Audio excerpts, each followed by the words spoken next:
If you need a vacation from your job, you should never go back. That's my favorite quote from this lesson of the 67 steps. If you're new to this channel, I'm reviewing a recent online program I bought called the 67 Steps by Ty Lopez. It's a series of 67 different videos where he teaches lessons that he learned from his mentors. And one of the reasons I'm doing these reviews is because I learned in another lesson by him that the best way to retain information you just learned is to teach it to somebody else. So if you're getting something out of this, that's really awesome. And if nothing else, doing these videos is forcing me to further understand the information and drill the ideas into my head. But this is step number 8, and it was a really good one. It was called The Integrated Good Life and the 4 Pillars of Eudaimonia. Moving past a linear reductionist understanding of your life's work. And basically this whole episode was about compartmentalization and why we shouldn't live our lives like that, and instead why we should live the integrated life. Ty introduces this lesson by explaining that a lot of us have been lied to culturally. We're under the impression that if we want to live a 10 out of a 10 life, and who doesn't, that we can break our lives down into 10 different parts, each giving a value of 1, and then put them all together, and somehow we're going to have a 10 out of a 10 life. But Ty explains that that's not necessarily true, because a parts-oriented life is never going to be good as an integrated life. And a parts-oriented segmented life, or as Ty also likes to call it, the linear reductionist way to live, is thinking that I hate Mondays, and thank God it's Friday, and I can't wait to go on vacation to get away from this job I don't like. But Ty's explanation is when you incorporate this integrated lifestyle, you should forget what day it is, because you should really want to do more of what you do. And he explains that he learned this idea of the integrated life from the Amish. And he noticed that the Amish seemed to be the happiest people in the world. And a lot of that is attributable not necessarily to the fact that they don't have electricity and don't have iPhones. It's not the simplification, it's the integration. Ty explains the Amish work together, play together, build together, and fix together. And, one guy fixes harnesses and another guy does carpentry. So it's part of a community. And not that long ago, that's how we all used to live. Ty explains, when we used to live in villages and didn't travel as much, the butcher, the baker, and the candlestick maker lived right above their shops. But now we commute, and we've learned over time that certainly the fastest way to improve your life is to remove your commute, because no matter what, traffic is going to stress you out. So Ty goes on to explain different ways that we can incorporate this integrated life into our lifestyle, because really the fundamental idea is that we're bringing together health, wealth, love, and happiness, and trying to make those components bump into each other, because the expression goes, the more components of your life that bump in together, the happier you'll be. So for example, one way to remove friction from exercise is because a lot of people want to exercise, but it literally requires them to go to the gym. So there's a lot of friction behind it. So one way to remove that is to have a gym at your house.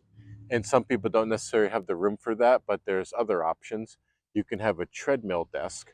So to the degree that you work at your computer, you can have a treadmill that you walk on while you're typing, and you can combine both health and wealth at the same time. Another way to do that is to instead of sitting in a chair when you're typing around the computer or on the phone, sit on a bouncy ball, so at least you strengthen your core. You'll notice that farmers are probably some of the strongest people you ever meet, and it's because they have integrated into their life exercise. It's not like they only exercise 1 hour a day. They are always lifting heavy things. And let's see. Ty explains how Joel Salatin taught him the idea of the edge effect, which is an ecological term that I spoke about in a previous video, but that says that the most diversity in species is not at the center of an ecosystem, but it's at the intersection of two or more habitats. So that's why this is practical in the integrated life, because when you can make health, wealth, love, and happiness overlap in your life, then you're going to have a much better life and much more flourishing. Ty goes in to explain that his friend Giorgio is really into meeting new people in New York. So what he did was he actually wanted to combine health, wealth, love, and happiness as best as he could. Maybe he didn't realize it, but he was still pursuing it at the same time. So he created a restaurant so that he could continually meet new people and serve them good food. So he combined health because he's serving good food to people. He combined wealth because he's making money doing that. He combined love, which is friends, family, and romance, because he's meeting new friends and feeling the love of that. And then that all equals happiness. So, because we want to avoid the dichotomy of that Pablo Picasso says, where you go to work at a job you hate just to save money up and to do what you really want to do on the weekends. Why don't you do what you really want to do as your job? And Ty gave the example of his friend named Jeff, who was working at Nordstrom and was trying to figure out how he can incorporate the integrated life into his own life. And Ty explained that he asked Jeff, "What do you like doing?" And the guy said, "I really love tennis." And Ty said, "Why don't you incorporate tennis more into your life? If you're really into sales, why don't you just start selling tennis stuff? And for health, why don't you just play more tennis?" Because he said the guy tried yoga but didn't really like it. So he's able, and then of course, even that can incorporate love, because if you're going to start playing tennis a lot, hanging out at tennis clubs, you're probably going to meet someone romantically. So that's a really good idea.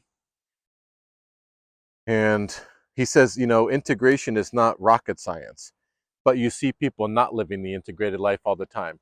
They work at a job. I saw someone on the Joe Rogan Experience that was explaining that they worked at a job, I think as a custodian, for like 10 years, saving up all this money with the goal of using all the money they saved to fly to Las Vegas and get a huge return on investment through gambling. And guess what?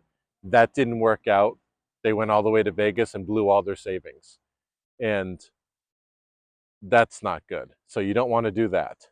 But so yeah, the law of integration. I'm kind of rambling here, so I'm going to bring this to an end. But there was 3 questions at the end of this lesson. And the first one is, what is one change you can make in your work to integrate health? Second question, how can you link up your spiritual interests with your work? And what social activity could you do that aligns with your beliefs and enables you to participate in something bigger than yourself? Thanks for watching. I'll see you in the next step. Take care.